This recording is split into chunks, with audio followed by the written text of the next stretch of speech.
صل على محمد وآل محمد. اللهم صل على محمد وآل محمد وعجل بركاته. Lebih saya merapat ni. A'udzu billahi minasyaitonir rajim. Bismillahirrahmanirrahim. Alhamdulillah al-mahmud bi ni'mati, al-ma'bud bi qudrati, al-muta'i bi sultani, al-marhub min azabihi wa satwati, an-nafidhi amruhu fi samaihi wa ardi, alladhi khalaqal khalqa bi qudrati wa mayyazahum bi ahkamihi wa a'azzahum bi dinihi wa akramahum bi nabiyhi sallallahu alaihi wa alihi. Summa salatu wassalamu ala rasulil amjad war rasulil musaddad al-ma'rufu fis sama'i bi Ahmad wa fi ardina bi Abil Qasimil Mustafa Muhammad. Allahumma shalli ala Muhammad wa ali Muhammad wa ala ahli baitihi at-tayyibin at-tahirin wa ashabihi al-mayamin al-muntajabin. Amma ba'du. Ayyuhal ikhwal akhwat, aqulu lakum assalamu alaikum warahmatullahi wabarakatuh. Waalaikumsalam warahmatullahi wabarakatuh. Yang saya hormati Ketua Yayasan dan yang saya hormati juga seluruh pengurus yayasan, yang saya ta'zimi para habaib, para asatil, para masyayikh, ikhwan, akhwat sekalian yang saya muliakan. Puja dan puji syukur kita kehadirat Allah Subhanahu wa taala sehingga kita pada malam ini diberi kesempatan kembali untuk berkumpul dalam rangka memperingati syahadah dari manusia suci, dari rentetan manusia-manusia suci dari keturunan Rasulullah sallallahu alaihi wasallam, yaitu Al-Imam Hasan Az-Zakiyul Askari. Salawat serta salam kita curahkan kepada baginda Muhammad sallallahu alaihi wasallam, yang mana pada bulan ini, tepatnya pada tanggal 17 Rabiul Awal atau di kalangan umum tanggal 12 Rabiul Awal adalah bulan kelahirannya, tanggal kelahirannya. Maka kita juga harus betul-betul menghormati dan juga sebisa mungkin mengambil ibrah, karena pada bulan hari ini telah dilahirkan sosok manusia agung, sosok manusia sempurna, manusia paripurna di jagat semesta ini. Maka dari itu kita ada di alam semesta ini tercipta dan ada karena terciptanya Nabi Muhammad sallallahu alaihi wasallam. Dalam hadis qudsi Allah Subhanahu wa taala berfirman, laulaka ya Muhammad ma khalaqtul aflak. Dalam hadis qudsi ini Allah Subhanahu wa taala mengulanginya 3 kali. Andai kata tanpa dirimu wahai Muhammad, diulangi sampai 3 kali, maka alam semesta ini tidak akan pernah aku ciptakan. Jadi bulan Rabiul Awal itu adalah bulan kemuliaan bagi kita karena lahirnya sosok agung, yaitu Muhammad sallallahu alaihi wasallam. Yang ketiga, kita turut berduka menyampaikan takziah bela sungkawa kepada sahibul masaib, yaitu sahibul asri waz zaman, al-imam al-muntadhar ajjalallahu farajahu syarif bi syahadati abihi al-imam Hasan al-Askari, dengan kesyahidan, dengan syahadahnya ayahanda tercinta beliau, yaitu al-imam Hasan al-Askari, karena beliau putra langsung dari al-imam Hasan al-Askari.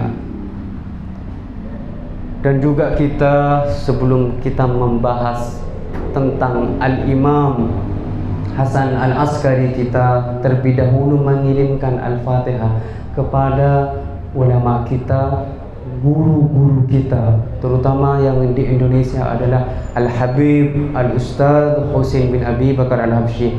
Tanpanya kita semua tidak akan mengenal yang namanya Ahlul Bait di Indonesia.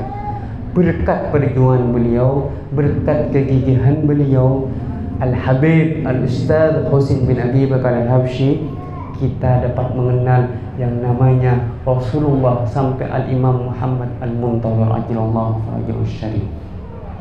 Tanpa jasa beliau, kita insya Allah tidak akan pernah duduk di sini tanpa perjuangan beliau. Maka dari itu, kita sebelum mulai kajian ini, kita ngirim Al-Fatihah. Semoga dengan barokahnya beliau, dengan kekaramahan beliau, kita semua diberi barokah kebahagiaan dunia akhirat dengan dilandaskan kecintaan kita kepada Nabi Muhammad SAW.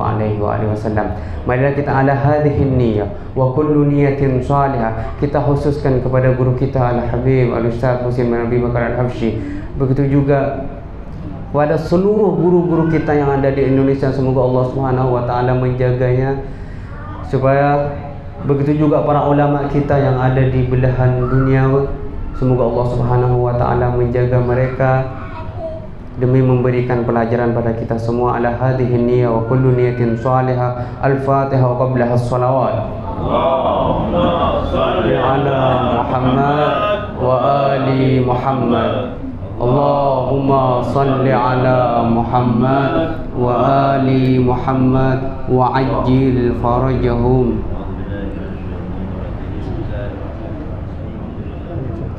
Bismillahirrahmanirrahim. Alhamdulillahirabbil alamin wa iyyaka nasta'in ihdinas siratal mustaqim siratal ladzina an'amta 'alaihim ghairil maghdubi 'alaihim.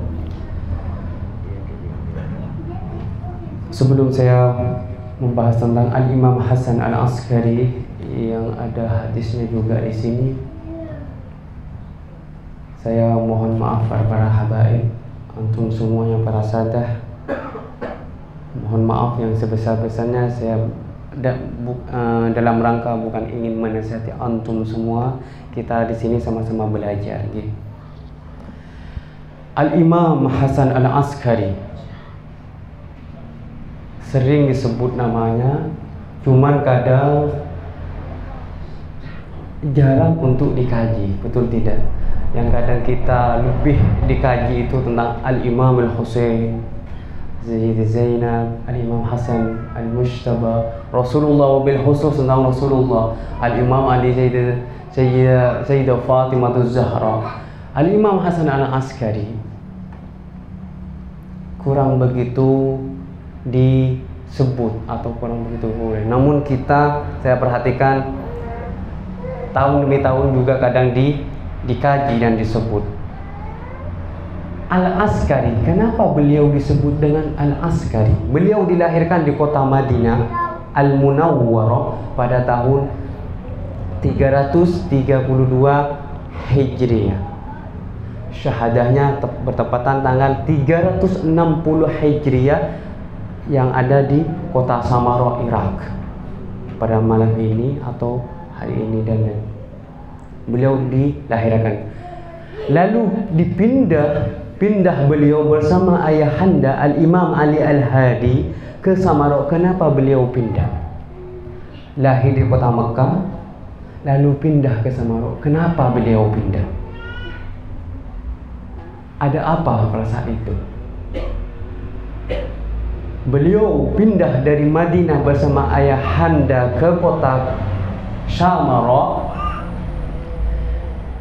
karena desakan penguasa pada saat itu, yaitu penguasa raja-raja Bani Abbasiyah.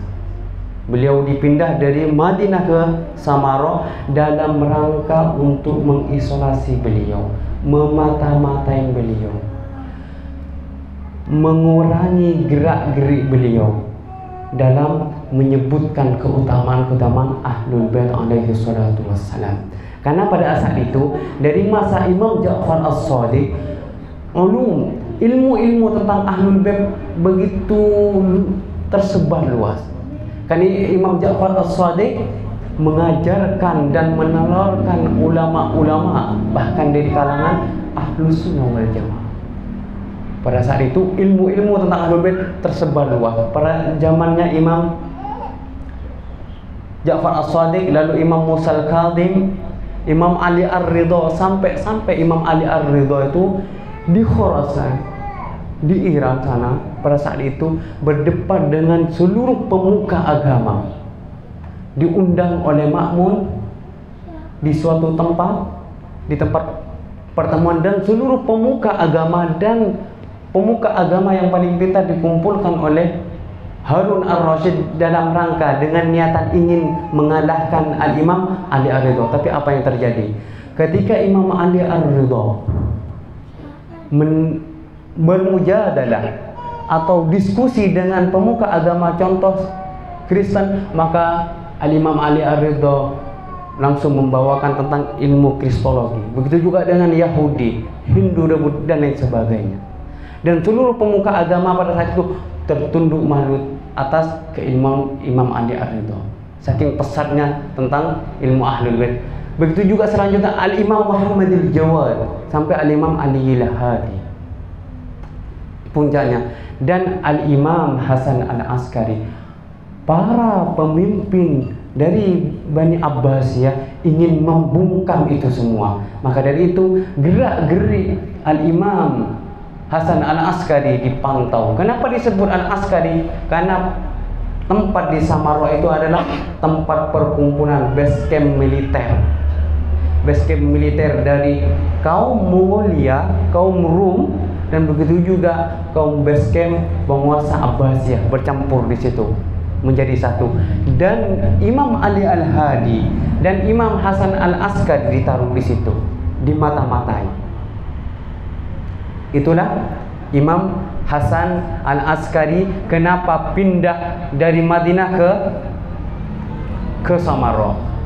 Terus sekarang Al-Imam Hasan Al-Askari mengalami 3 raja dari Bani Abbasiyah. Yang pertama yang bernama Al-Mu'taz. Al-Mu'taz ini berkuasa pada saat itu sekitar 3 tahun. Dan Al-Mu'taz ini begitu dahsyat mengintimidasi pergerakan Al-Imam Hasan Al-Askari. Dan yang kedua yang bernama Al-Muhtadi. Al-Muhtadi ini orangnya berkuasa kurang lebih setahun. Dia ini tidak niat berkuasa dari kalangan Abbasiyah. Namun dia ini ketika menghadapi Imam Hasan Al-Askari tidak sebengis Al-Mu'taz. Dia itu lebih condong ke pemimpinannya seperti Omar ibn Abdul Aziz, lebih mengarah ke sana. Maka dari itu dia hanya memimpin setahun dari raja-raja Bani Abbasiyah. Dan yang ketiga namanya Al-Mu'tamad Billah. Dia ini berkuasa selama 4 tahun. Jadi Al-Imam Hasan Al-Askari mengalami kepemimpinan Abbasiyah selama 8 tahun, tapi terdiri dari 3 orang dari Banu Abbasiyah. Dan yang ringan intimidasinya hanya Al-Muhtadi. Itulah Al-Imam Hasan Al-Askari kehidupannya. Lalu bagaimana sepak terjang beliau dalam sisi politiknya? Lalu bagaimana beliau ketika menyebarkan ilmu-ilmu Ahlul Bait? Beliau, perhatikan baik-baik, beliau ketika menyebarkan ma'rifah Ahlul Bait sangat hati-hati dan betul-betul menjaga sikoh. Pada saat itu Imam Hasan Al-Askari hanya ingin menyampaikan sebuah wasiat kepada sahabat tercintanya melalui utusan kepercayaannya. Beliau ketika keluar memberikan suratnya yang terdiri dari kulit. Beliau berpapasan seakan-akan tidak kenal. Itu saking bentuk kehati-hatian. Sikap beliau, kalau dalam ilmu usul fikih itu namanya takrir. Sikap beliau itu harus kita teladani juga. Jadi kita sekarang ini seluruh gerak-gerik kita ini dipantau, baik itu berupa positif dan negatif. Seluruh amalan kita yang datangnya syariat dari ahlul bait, kalau itu baik, tapi kalau kita sampaikan dengan cara yang tidak baik, sama halnya kita menjerumuskan mereka. Perhatikan baik-baik ini. Beliau ketika ingin menyampaikan wasiat, kalau sekiranya kondisinya itu mengancam beliau dan pengikutnya, beliau sampaikan kepada sahabatnya dengan cara diam-diam, seakan tidak kena, demi keselamatan dinu Muhammad sallallahu alaihi wasallam. Begitu juga dengan kita sekarang ini, ketika ingin melakukan suatu perbuatan, kalau sekiranya itu merusak nama baik Rasulullah dan ahlul baitnya, maka jangan sampai kita terjang, meskipun itu sebuah ibadah. Nih, paham gini maksudnya? Meskipun itu sebuah ibadah, dan banyak contohnya. Insya Allah sampean bisa paham apa yang saya terka ini. Nih, betul itu syariat datangnya dari Allah, Rasulullah dan para maksumin. Tapi kalau kita lakukan sembarangan, tidak melihat situasi dan kondisi, maka itu madarat untuk kita dan untuk agama yang dibawakan oleh Nabi Muhammad SAW. Itu politiknya beliau ketika menyampaikan ma'rifah ahlul bait alaihi salatu wassalam. Apa yang beliau lakukan? Yang ditulis di sini, beliau bersabda seperti ini. Di akhir nanti saya akan bacakan wasiat beliau yang mengandung tentang politik, sosial, bagaimana menghormati tetangga, bagaimana menghormati orang yang beda agama. Beliau berkata seperti ini, laisatil ibadu kasratas siyami was shalah. Ibadah itu bukan hanya orang yang banyak sholat dan puasa. Wa innamal ibadatu kasratat tafakkur fi amrillah. Akan tapi ibadah itu orang yang memikirkan kemaslahatan agama Allah, perkara-perkara Allah. Jadi kita ini kalau hanya sebatas ibadah, puasa dan sholat, itu aja yang ditekankan, tapi tidak mementingkan dan tidak memperhatikan maslahat agama Allah, maka itu ibadah kita tidak ada gunanya dan sia-sia. Contoh, kita betul ahli ibadah, puasa kita betul-betul, sholat kita betul-betul dijaga 5 waktu, bahkan dengan qabliyah dan ba'diyahnya, sholat sunnahnya, bahkan sholat lainnya. Tapi apa? Kita melakukan hal yang merugikan maksumi, dalam tanda kutip ajaran yang dibawa oleh maksumi, maka sholat kita itu seakan-akan sia-sia dari sabda beliau. Terus beliau berwasiat seperti ini kepada sahabatnya yang berkaitan dengan kehidupan kita, dan wasiat ini seakan-akan tercermin dalam kehidupan kita sekarang ini. Beliau bersabda seperti ini, usikum bitaqwallah.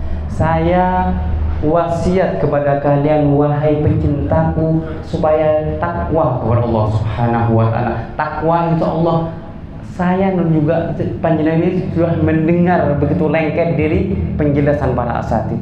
Apa arti takwa itu? Wal wara fi dinikum. Apa arti wara itu?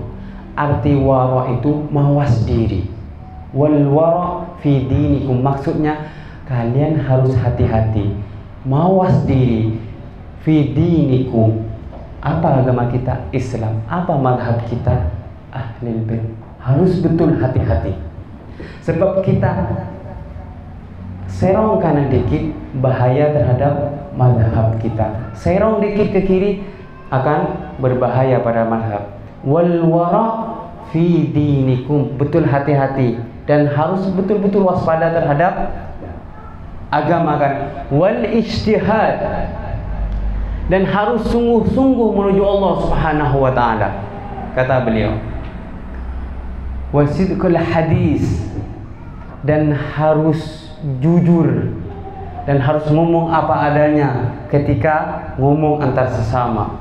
Wa ada'il amanati ila man i'tamanakum min birrin aw fajirin, dan harus tunaikan amanat, dan harus ngomong apa adanya, dan harus sampaikan apa adanya. Sebuah amanat yang antum dimintai amanat, baik orang itu orang baik maupun orang itu orang nggak baik, nggak soleh, bahkan dari musuhmu, kata beliau. Apa sebabnya? Kalau antum ngomong apa adanya, ini A, ini B. Contoh A, saya menjual sesuatu atau saya punya barang sesuatu, tapi ada kekurangannya. Kita sampaikan apa adanya, maka kebaikan akan selalu menyertai kita. Begitu pula dengan mazhab kita.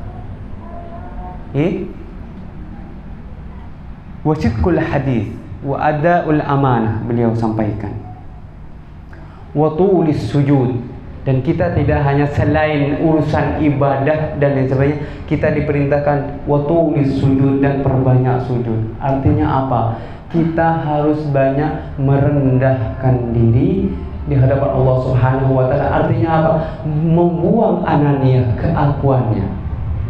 Banyak dari kita ini, ketika melakukan sesuatu, kalau bukan saya, kalau bukan perbuatan saya, kalau bukan sumbangsih saya, maka itu tidak akan berjalan dan lain sebagainya. Imam mengajarkan kita sujud untuk apa? Merendah. Fungsi dari merendahkan kemuliaan mahkota manusia itu ada di wajahnya, ada di kepalanya. Ketika kita sujud, itu kita artinya merendahkan kemuliaan kita. Tentu itu harus di hadapan Allah Subhanahu wa taala. Fungsi dari itu untuk membuang ananiyah, keakuan. Kalau bukan aku, itu maksudnya nggih. Wa tulis sujud wa husnil jiwar, dan harus menjadi pribadi yang baik pada tetangganya. Fabihada, karena uraian yang ada di atas, yang beliau sebutkan di atas, jaa Muhammadun sallallahu alaihi wa alihi wasallam, itu semua datangnya dari Nabi kita Muhammad sallallahu alaihi wa alihi wasallam. Hadis-hadis yang barusan disebutkan itu, kata beliau, bukan dari lisan saya, akan tetapi itu datangnya dari Nabi Muhammad sallallahu alaihi wa alihi wasallam. Ketika beliau memerintahkan wa tulis sujud, dan perbanyak sujud, fungsinya apa? Membuang segala ego kita, membuang ananiyah kita, membuang keakuan saya, kesayaan saya, membuang sifat-sifat hati kita. Itu datangnya dari Rasulullah SAW. Kata beliau, lanjutannya, silu fi asyairikum, sanak kerabatmu cari semua, keluargamu yang jauh cari, keluargamu, sahabatmu yang kamu pernah bergandeng tangan dengannya lalu putus, cari dia, sambung silaturahim. Yang kita punya ikhwan dari kalangan abnail amah, dari kalangan sebelah, kita pernah baik dengannya lalu putus gara-gara, samperin mereka, rangkul kembali. Apa manfaatnya? Pertama, kalau mereka tidak percaya kita, minimal kita menjalin hubungan baik dengan mereka. Yang kedua, bisa jadi mereka akan mendengarkan tentang keutamaan Ahlul Bait alaihi salatu wassalam. Itu manfaatnya. Silu asyairkum washhadu janaizahum, dan hadiri jenazah mereka, solati jenazah mereka, mandikan jenazah mereka. kuburkan jenazah mereka. Kadang kita ini, berhubung saya pribadi, ada dari tetangga kita meninggal, hati kita ini kadang enggan yang mau hadir. Betul tidak? Kalau kita seperti itu, berarti kita telah dirasuki anania.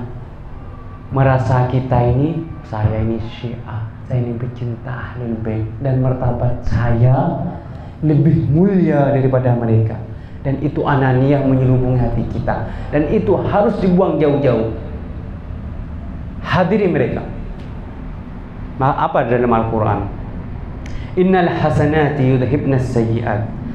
Karena kejahatan, keburukan atau kotoran akan hilang dengan sendirinya hanya dengan kebaikan. Ini adalah kaidah Al-Quran. Innal hasanat yudhibnas sayyi'at. Hanya dengan kebaikan, kejahatan, keburukan akan hilang dengan sendirinya. Sedengki apapun, sejahat apapun, kalau antum baikin mereka, ambil hatinya, taruh secercah kebahagiaan hati, akan runtuh semua itu. Tapi sebaliknya, kalau antum tanamkan secercah kejelekan, kejahatan, maka seluruh kebaikan antum, saya dan juga antum akan hilang pada saat itu juga. Maka dari itu, sama beliau, sama Al-Imam Hasan Al-Askari diperintahkan hadiri mereka, jenazah mereka. Wa'udu mardahum, jenguk dari kalangan mereka yang sakit. Tanpa saya akan cerita, ada salah satu ikhwan, rumahnya jauh, sakit. Saya dan juga teman-teman menjenguknya. Ketika pulang, apa yang terjadi? Mungkin tak kuasa karena haru dan sampai menitiskan air mata. Itulah fungsinya kalau kita menjenguk orang-orang yang sakit. Tak perlu antum bawa makanan dan minuman, dan tak perlu antum memberi uang dan lain sebagainya. Cukup kehadiran antum obat bagi mereka. Maka lisan suci Rasulullah SAW ketika memerintahkan wa'udu mardahum, jenguk mereka yang sakit, bukan dalam rangka ingin antum sekedar datang mereka, enggak, supaya antum menjadi obat bagi mereka. Kehadiran kita ini obat bagi mereka, bagi orang-orang yang sakit. Bisa dipahami? Wa'addu hukukahum, dan beri hak-hak mereka. Kalau mereka yang berseberangan dengan kita, yang tak semahaman dengan kita, ingin kita hormati, maka kalau kita ingin dihormati, maka hormati juga mereka. Kenapa? Karena mereka juga mengucapkan kalimat syahadatain, asyhadu an la ilaha illallah wa asyhadu anna muhammadar rasulullah. Man qala bihadhihi syahadah, siapa yang berkata dengan syahadat ini, fadamuhu haram wa maluhu haram, darahnya haram kita tumpah, hartanya haram kita rampas, kehormatannya haram kita ganggu dan lain sebagainya.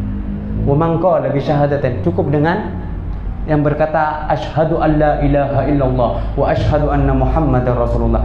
Terlebih lagi yang berkata wa anna aliyan wa auladahul ma'sumina hujjatullah, dan terlebih lagi yang berkata dan Ali dan putra-putri dan putranya yang maksum itu hujjah Allah, imam setelah Rasulullah. Antum harus hati-hati. Artinya apa? Yang sesama madhab, jangan sampai antum menyakiti sesama ahlul bait. Bahaya. Sesama yang mengucapkan kalimat syahadatain saja tidak boleh, haram hukumnya, haram darahnya, haram hartanya, terlebih lagi yang sampai berkata salah satu syahadat, yang berkata 3 syahadat. Harus betul hati-hati sesama antum. Saya secara pribadi apabila ada salah kata kepada antum, menyinggung itu, saling memaafkan. Itu. Karena apa? Antum yang telah berikrar 3 syahadat. Dan itu keutamanya luar biasa di sisi Allah dan Rasulnya. Fa innar, kata beliau selanjutnya, fa innar rajula minkum idza wara'a fi dini, karena baik itu laki-laki maupun perempuan mawas diri wara' dalam agama ini, dalam madhab ini, betul-betul menjaga madhab ini, kata beliau, wara' mawas diri, wa sadaqa fi hadisi, dan dia jujur dalam tutur katanya, wa addal amanah, dan dia menunaikan amanat dengan betul-betul, wa hasana khuluqu ma'an nas, dan tingkah lakunya bersama orang masyarakat baik. Kila, maka kata beliau, hadza syi'iyun fayassarni dzalik, dia adalah syiahku yang sejati dan aku bangga melihat dia, kata beliau.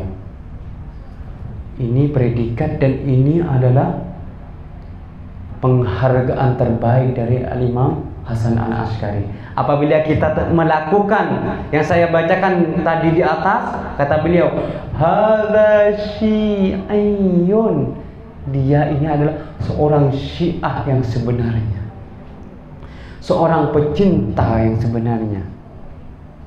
Fayassarni bidzalik, dan saya bangga melihat orang itu. Pertanyaannya sekarang, apakah kita telah mendapatkan predikat itu atau tidak? Tinggal kita bertanya kepada diri kita masing-masing, karena Al-Quran berfirman seperti ini, innal insana ala nafsihi basira, sesungguhnya yang tahu akan diri manusia itu sendiri ada dirinya sendiri. Saya, kekurangan saya apa, kelebihan saya apa, kejahatan saya apa, kebaikan saya apa, bagaimana perlakuan saya terhadap sesama, dirinya sendiri yang tahu. Kalau kita sudah baik pada ciri-ciri yang di atas, maka kita mendapatkan hadza syi'iyun dari Al-Imam Hasan Al-Askari ajjalallahu farajahu syarif. Kata beliau dilanjutkan, ittaqullah wa kunu zainan wa la takunu alaina syainan. Bertakwalah kepada Allah, wahai sahabatku, wahai pengikutku, wahai kerabatku, wahai anak-anakku, dan jadilah Anda penghias bagi kami dan jangan menjadi pencoreng bagi kami. Jurru ilaina kulla mawaddatin, kata beliau.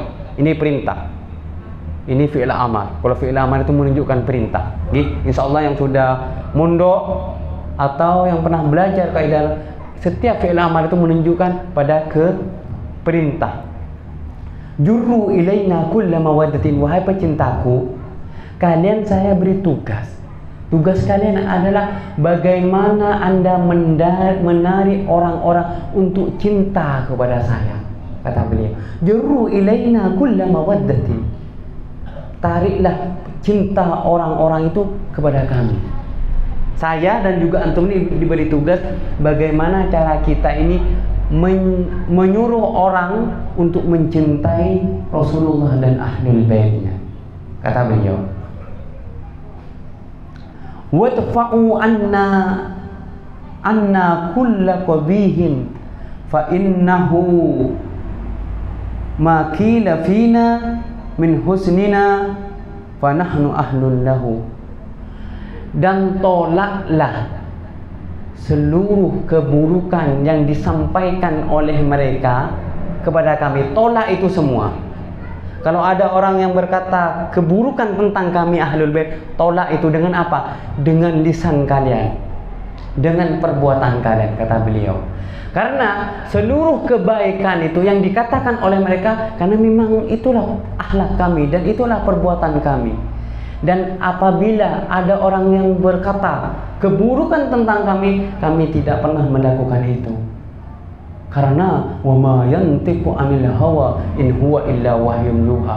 Karena setiap perbuatan yang kami lakukan itu tidak lepas dari wahyu dan itu adalah sebuah kebaikan, kata beliau. Jadi tugas beliau ada dua kepada kita. Bagaimana cara kita menarik mereka untuk mencintai ahlul bait Rasulullah dan ahlul baitnya, itu yang pertama. Dan yang kedua, bagaimana cara kita menepis atau menolak orang-orang yang berkata buruk terhadap Rasulullah dan ahlul baitnya.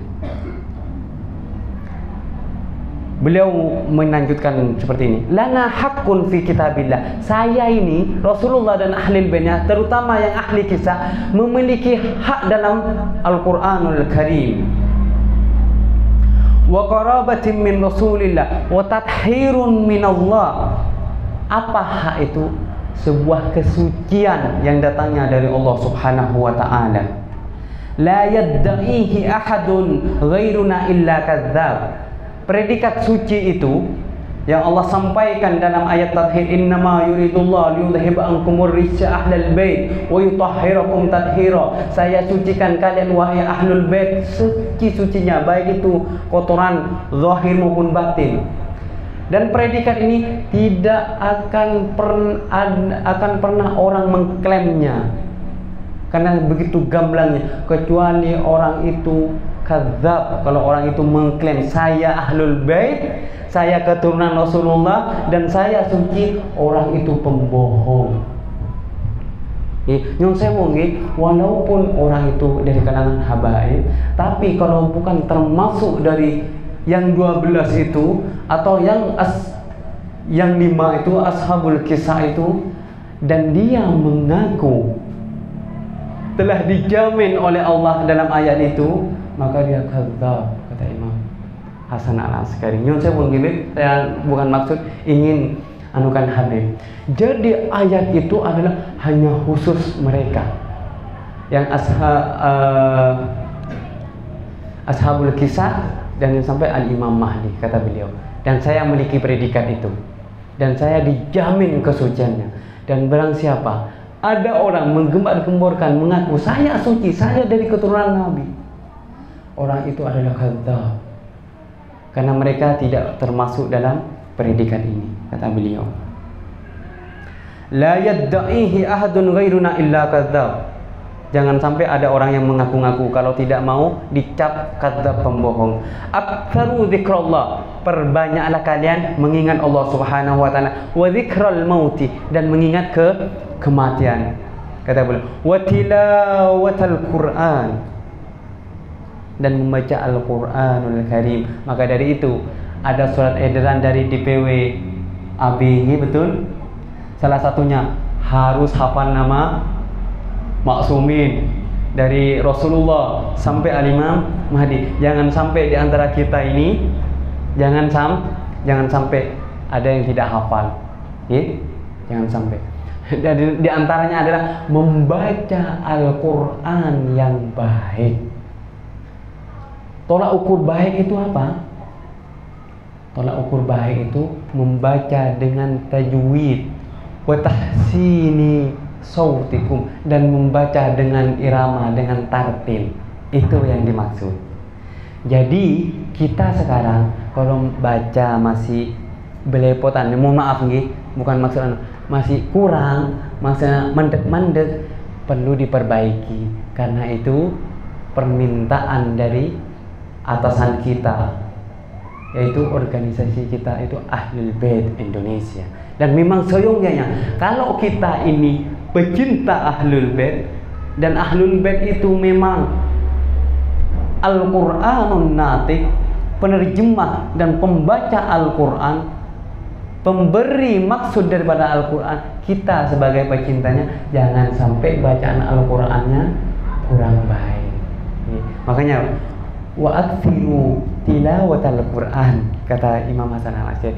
Dan kita telah diminta oleh organisasi kita untuk kita perbanyak baca Al-Qur'an dan memperbaiki bacaan Al-Qur'an kita. Wassalatu 'alan nabi sallallahu alaihi wasallam, dan perbanyak pula baca salawat atas Nabi Muhammad sallallahu. Insyaallah banyak kita telah mendengar bacaan salawat. Al-Kisah, saya bawakan cerita begini. Ada orang ini insya Allah dari segi keilmuan lebih pintar antum semua. Cuman andalan orang ini orang awam, bahkan sangat awam sekali. Dari segi keilmuan insya Allah lebih pintar antum semuanya. Cuman keunggulan orang ini saking awamnya, dia selalu hadir majelis-majelis ilmu atau pengajian, dan salah satu ustadznya berkata seperti ini, perbanyak baca sholawat, dan sebelum tidur usahakan baca sholawat 21 kali dan bismillah 21 kali. Alhamdulillah orang ini mengamalkan, setiap harinya nggak lepas dengan sholawat. Dan setiap sebelum tidur baca 21, minimal dia baca 21 kali sholawat dan basmalah 21 sholawat. Kadang dia cerita sampai 3000 sholawatnya. Akhir cerita dia mimpi diajak oleh seorang kakek-kakek berpakaian serba putih, diajak ke sebuah tempat lebar, banyak pintunya, banyak pintu-pintu. Orang ini bertanya dalam mimpi, tempat apa ini? Ini adalah tempatmu nanti, dan kamu pilih mau masuk dari pintu mana aja. Ketika dialami orang ini betul-betul fokus ke tempat itu banyak pintu dan keluar cahaya terang menderang dan aromanya wangi semerbak wangi. Dan ketika mau bertanya lagi, menoleh ke orang itu, sudah hilang. Akhirnya orang ini bangun dari tidur dan bercerita ke salah satu yang dianggap anak tokoh lah yang mengerti ilmu. Saya mimpi seperti ini dalam tidur saya, diceritakan, insya Allah sampean berada dalam kebaikan. Pertahankan amalan sampean ini, semoga sampean bisa masuk ke tempat yang telah dijanjikan kakek ini dan bebas masuk dari pintu mana saja. Ditanya, sampean mengamalkan apa? Saya hanya rutin baca sholawat dan basmalah sebelum tidur, dan selepas sholat tidak pernah saya lepas namanya sholawat. Itulah manfaat dari sholawat. Makanya beliau menyebut wa aktsiru salat ala Muhammad wa ali Muhammad. Allahumma shalli ala Muhammad wa ali Muhammad. Kelihatannya remeh, kelihatannya remeh. Cuman kadang berat saya pribadi untuk baca sholawat ini begitu banyaknya. Rahasia bismillah dijelaskan oleh Sayyid Hadi Al-Mudarrisi. Kenapa Nabiullah Sulaiman bisa terbang dan bisa mengendarai angin dan lain sebagainya. Amalan Nabiullah Sulaiman apa? Bismillahirrahmanirrahim. Maka dalam ayat itu, innahu min Sulaiman wa innahu bismillahirrahmanirrahim. Tidak muluk-muluk, hanya basmalah. Tapi makna basmalah kalau antum baca tafsirnya dan rahasia dalam basmalah, Imam Khumaini mengarangnya dalam suatu buku dan sangat tebal. Rahasia basmalah, dua kalimat ini, dua zikir ini sangat ringan, cuman sulit saya untuk mengamalkannya. Ratu Belqis, murid Nabiullah Sulaiman, memindahkan istananya dari Sabah sampai ke tempatnya Nabi Sulaiman hanya dengan bermodal mengandalkan Bismillahirrahmanirrahim dengan sekejap mata. Maka apabila saya dan juga antum betul-betul berpegangan dengan basmalah, tidak ada kata tidak mungkin kita bisa melejit dalam satu detik ke tempat yang lain, bahkan ke tempat belahan dunia. Maka dari itu beliau menekankan perbanyak sholawat dan basmalah. Fa inna salata ala Rasulillah asrah sanawat. Kata beliau terakhir, saya akan tutupi. Ihfazu ma wasaitukum. Saya minta pada kamu, wahai para pecinta, betul-betul menjaga wasiat tadi, terutama yang dua tadi. Wastaudi'akumullah wa aqra'u alaikumussalam. Apabila kamu betul-betul berpegang teguh dengan wasiat saya yang tadi di atas, saya akan selalu doakan kalian. Doa dari seorang imam itu mahal. Kalau sampai kita dapat saja satu doa dari imam dan itu betul-betul layak dan diterima, aman kita di sirat. Wa aqra'u alaikumussalam, ini yang paling penting ini. Kata beliau, dan beliau menggunakan sighah fi'il mudhari. Fi'il mudhari itu manfaatnya istimrar, selalu kontinu. Dan saya akan selalu bacakan salam, assalamualaikum pada kalian yang betul-betul berpegang teguh kewasiat tadi. Beliau sampaikan pada saat itu ke sahabatnya, dan sahabat ini, sahabat setia ini mengajarkan pada yang lain. Karena pada saat itu beliau betul-betul disorot, sangat diperhatikan, tidak sembarangan menyampaikan. Itulah sekelumit tentang Al-Imam Hasan Al-Askari. Kehidupannya penuh dengan penderitaan, selalu disorot, selalu diperhatikan, gerak-geriknya selalu dibatasi.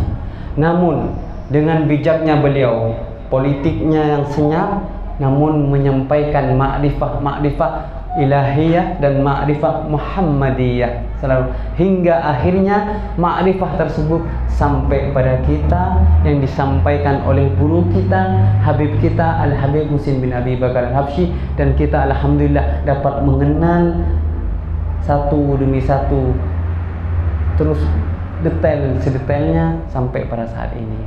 Tanpa beliau, kalau di Indonesia tanpa Al-Habib Muslim bin Abi Bakar Al-Habsyi yang ada di Bangi, insya Allah kita semua tidak akan pernah mengenal yang namanya Ahlul Bait. Memang ada yang lebih kenal, mungkin lebih awal dari beliau, cuman yang mencetuskan, yang berani mendobrak Ahlul Bait hanya beliau pertama kali, menelurkan generasi demi pemberani seperti contoh-contoh para ulama kita, para asatidz kita yang ada di Indonesia.